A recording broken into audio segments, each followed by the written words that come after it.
Muito bom dia a todos. O meu nome é João Hortabelo, eu sou investigador do IFIMUP, um instituto de investigação associado aqui à Faculdade de Ciências e liderado pelo professor João Pedro, que acabaram de ouvir. O Rafael. Eu sou o Rafael Almeida, eu sou estudante do primeiro ano de doutoramento em Engenharia Física e tirei o mestrado integrado em Engenharia Física aqui, que antes era um mestrado integrado, agora está dividido em licenciatura e mestrado em Engenharia Física, aqui da Faculdade de Ciências e da Faculdade de Engenharia. Então nós vamos fazer aqui uma apresentação sobre um tema que já estou ligado nele desde a minha tese de mestrado, que tem a ver com o magnetismo no futuro da refrigeração.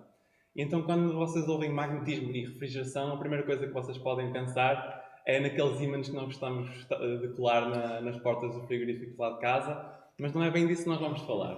Para vos dar um bocadinho de contexto sobre o magnetismo na refrigeração, vou falar primeiro um bocadinho no geral da refrigeração.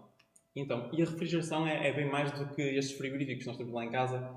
Quando nós falamos de refrigeração, estamos também implicitamente a falar da indústria AVAC, a indústria de aquecimento, ventilação e ar-condicionado, que apesar de haverem vários tipos de dispositivos, por exemplo, que utilizam gás ou dispositivos elétricos, a grande maioria destes dispositivos são dispositivos que funcionam com o que se chamam bombas de calor, que utilizam exatamente a mesma tecnologia que a refrigeração.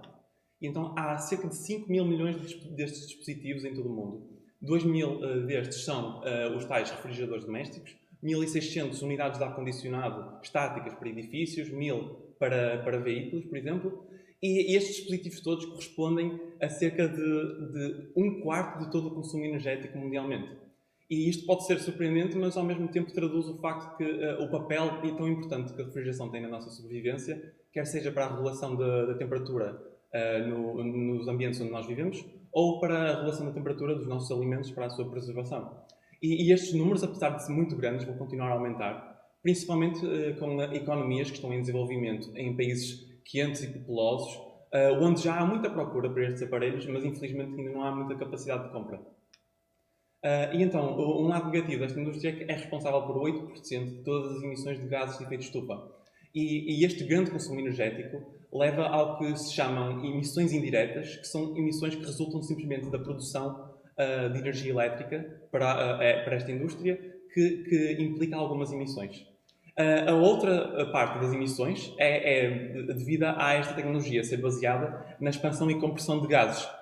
Quando um gás é comprimido, este aquece, e um exemplo do dia-a-dia disto é aquelas bombas de ar que se utilizam para encher pneus de bicicleta ou para bolas, que se por causa de estarmos repetidamente a comprimir o gás, pode-se notar que progressivamente esta vai aquecendo. E o gás, o inverso também é verdade. Portanto, quando o gás expande, este arrefece, e outro exemplo disto do dia-a-dia são estes aerossóis, estes sprays, que utilizam gás comprimido que, ao expandir, vai ficar a uma temperatura inferior que o seu ambiente. E acontece que, infelizmente, também os melhores gases para usar na refrigeração são precisamente gases que são bastante nocivos para o ambiente. São estes clorofluorcarbonetos, hidroclorofluorcarbonetos, os HFCs, que, por causa da sua fuga, implicam estas emissões diretas para o ambiente, que são 1/3 de todas.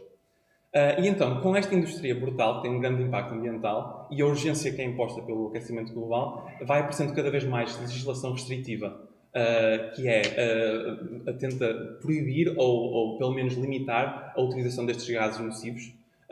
Por exemplo, no contexto do Green Deal europeu, os CFC já estão banidos e tentam descontinuar até 2047 os restantes.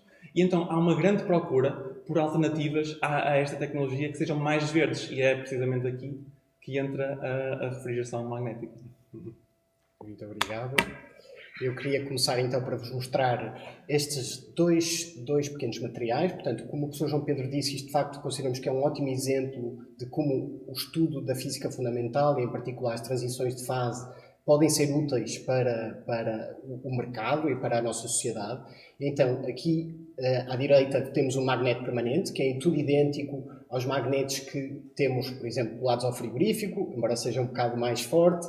E aqui, da minha mão esquerda, temos o tal material avançado, que é um material que basicamente é uma liga metálica, portanto é uma junção de diferentes compostos químicos e que tem um efeito magnetocalórico.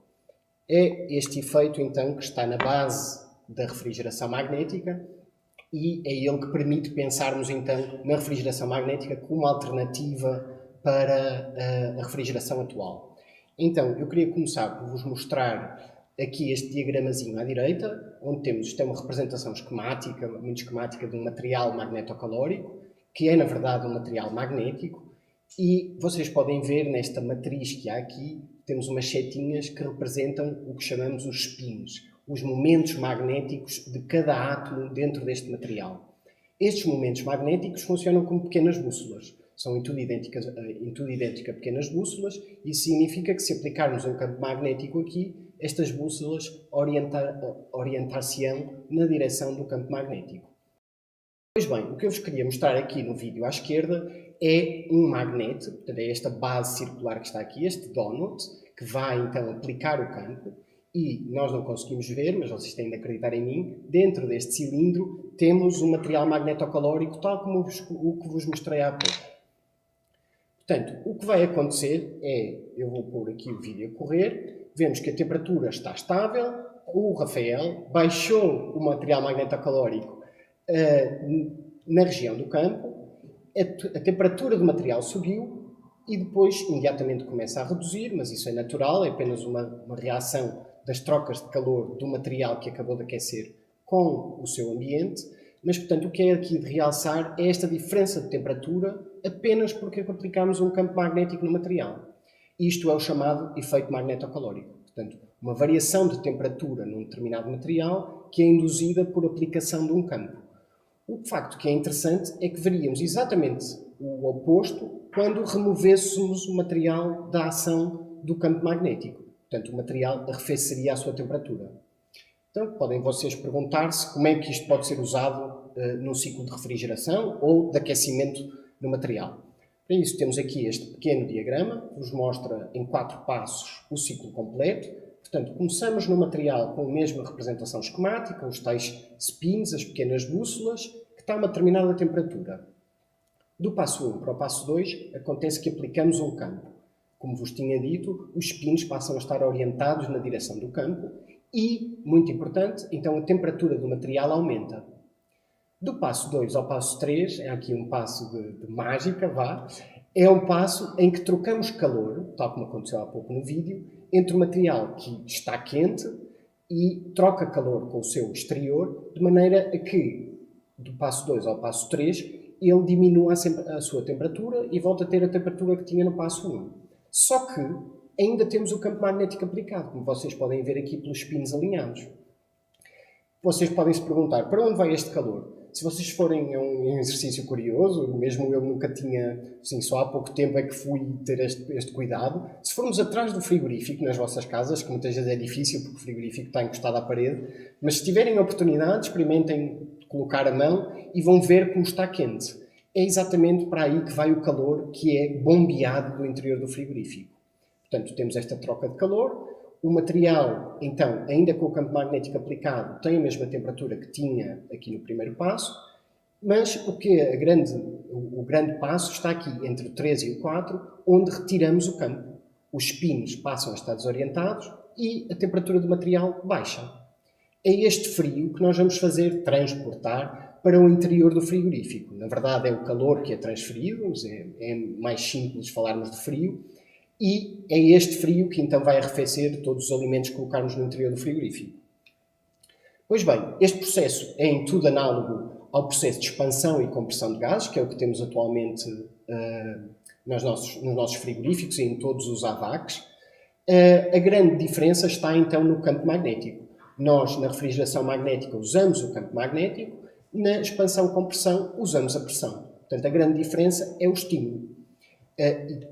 O facto é que aqui estamos a tirar partido de uma transição de fase num material. Do ponto de vista tecnológico, as grandes vantagens a destacar desta tecnologia são a maior eficiência teórica, a ausência de gases nocivos para o ambiente, como o Rafael já referiu no início, infelizmente os gases que temos hoje em dia têm uma pegada ecológica muito grande, o menor ruído e a menor manutenção. No entanto, esta tecnologia ainda tem elevados desafios, como sejam a intensidade do campo magnético necessário, o facto dos materiais magnetocalóricos, como aquele que vos mostrei no início, ainda serem caros de produzir, e, por fim, a capacidade destes materiais aguentarem ciclagens. Para vocês terem uma ideia, um frigorífico, quando é construído, é expectável que o seu tempo de vida seja 20 anos ou mais. Isto implica, neste tipo de tecnologia, que o material consiga aguentar 200 mil ciclos de aquecimentos e arrefecimentos. Aqui neste slide queria-vos só mostrar a classe de materiais magnetocalóricos com o efeito magnetocalórico maior à temperatura ambiente. São de facto já vários.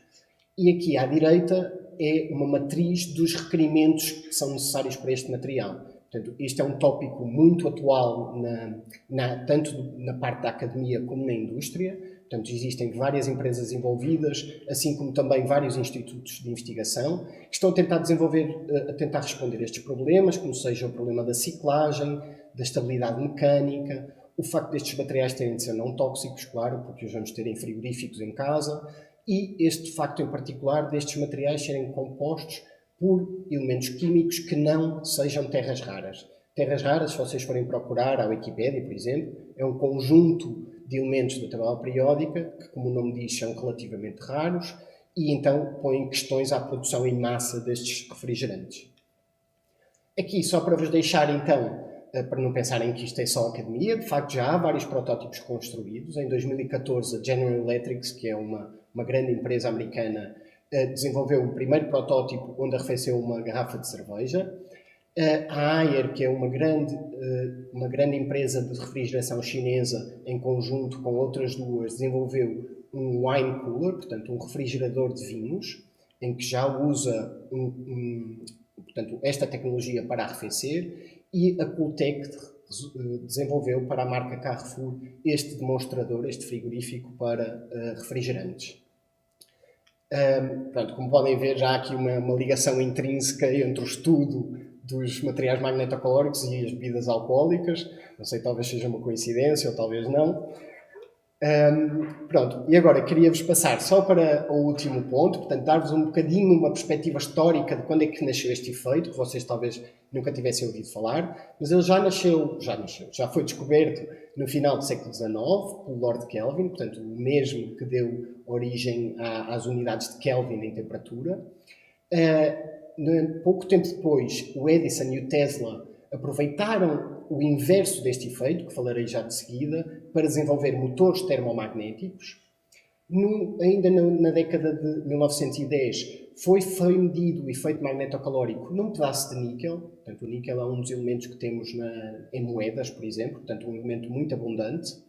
Na década de 30 e 40, esta tecnologia permitiu chegar a temperaturas abaixo de 1 Kelvin, portanto muito próximo do zero absoluto. O zero absoluto são 0 Kelvin.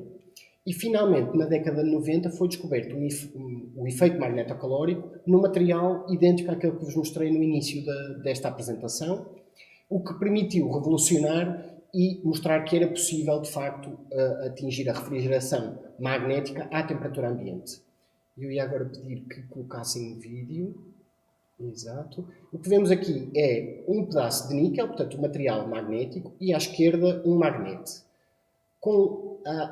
Quando se acende aqui esta velazinha, vamos estar a aquecer o níquel, e o que vai estar a acontecer, chamo aqui a atenção para a animação aqui à direita, que espero que corra. Ok, não está a correr, mas não há mal. O que acontece quando estamos a aquecer o níquel é que a magnetização deste material o material vai aquecendo e a sua magnetização, portanto, o grau de ordem destes spins vai progressivamente diminuindo até que este material deixa de ser magnético. Ok, para que é que isto serve? Podem vocês perguntar-vos. Tesla já teve, no final do século XIX, uma ideia excelente para aproveitar este efeito. Se vocês pensarem na quantidade de indústrias que perdem calor, todo o calor que é perdido para o ambiente, é de facto energia que é desperdiçada. Então podemos tirar partido desse calor para, precisamente, aquecermos o nosso material e gerarmos assim energia cinética, como vos é mostrado aqui neste exemplo. Portanto, o magnete permanente está aqui à esquerda. Este material que está aqui enrolado é níquel, novamente, e está a ser aquecido por um bico de Bunsen, e vocês veem que apenas por causa destas transições magnéticas, pelo facto da magnetização do níquel baixar muito quando ele é aquecido, gera a que o bocado que está aqui mais próximo do magnete deixe de ser atraído e o bocado que vem de trás, que ainda é magnético, passa a ser atraído. E então conseguimos assim gerar um movimento a partir de calor. E pronto, com isto terminamos por aqui a nossa apresentação. Estaremos mais do que abertos para perguntas. Também, se tiverem vergonha, podem simplesmente usar os nossos e-mails, e agradecer-vos a vossa atenção. Obrigado. Muito obrigado. Muito obrigada pela vossa interessante apresentação. Temos aqui uma questão que nos coloca um aluno, Daniel, que pergunta: dando o exemplo de um frigorífico, qual é a diferença de custo entre um frigorífico convencional e um frigorífico arrefecido com magnetismo? É uma ótima questão. De facto, estamos precisamente nesse ponto, a tecnologia está precisamente nesse ponto. É necessário ainda otimizar, como vos dizia, ainda há vários desafios para esta tecnologia. Eu não consigo dar um valor absoluto, sem entrar portanto, ultrapassa-me de facto, não consigo dar-vos um valor seguro atual.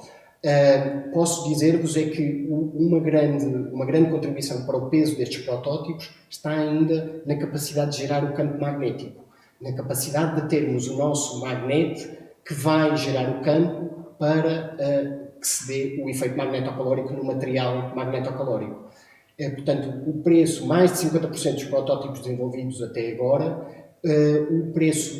portanto, do preço total, 50% do peso está ainda no campo magnético. Portanto, grande parte da investigação atual prende-se em que este efeito aconteça e o ΔT, portanto, a variação de temperatura seja o maior possível com a aplicação do campo menor possível. Quanto maior a intensidade de campo, mais caro este fica. Portanto, de facto, estamos nesse ponto da investigação. O facto é que isto vai ter de acontecer durante as próximas 3 décadas. Exatamente. O custo agora, o grande custo da refrigeração atual não é o preço, porque é uma indústria que já está muito matura, é uma indústria que já não muda, a tecnologia não muda já há muito tempo, há pelo menos cerca de um século, talvez. Sim. Então é uma indústria que vai ficando muito matura, cada vez conseguem reduzir melhor os custos, mas neste momento os custos são mais os ambientais e por isso é que há interesse, mesmo que uma tecnologia nova seja mais cara inicialmente, o interesse está realmente em reduzir o impacto ambiental e depois a redução de custos vem também com a maturidade dessa tecnologia. Exatamente. Certo, muitíssimo obrigada. Temos aqui também uma outra questão que nos colocam, que é: o magnetismo pode ser utilizado nos automóveis para o arrefecimento das baterias? Sim, à partida. Portanto, há vários protótipos, sobretudo japoneses, onde têm tentado desenvolver ares condicionados usando esta tecnologia de refrigeração magnética para carros. Portanto, o grande problema está na instalação e ser capaz de acomodar todo o circuito, mas teoricamente é perfeitamente possível e há investigação a ser feita nesse sentido. Muitíssimo obrigada. Não temos mais questões, mas como disseram, também podem contactar os nossos investigadores pelos e-mails que indicaram e também através do stand de Engenharia Física, que aconselhamos a visita. Muitíssimo obrigada. Muito obrigado a todos. Bom dia.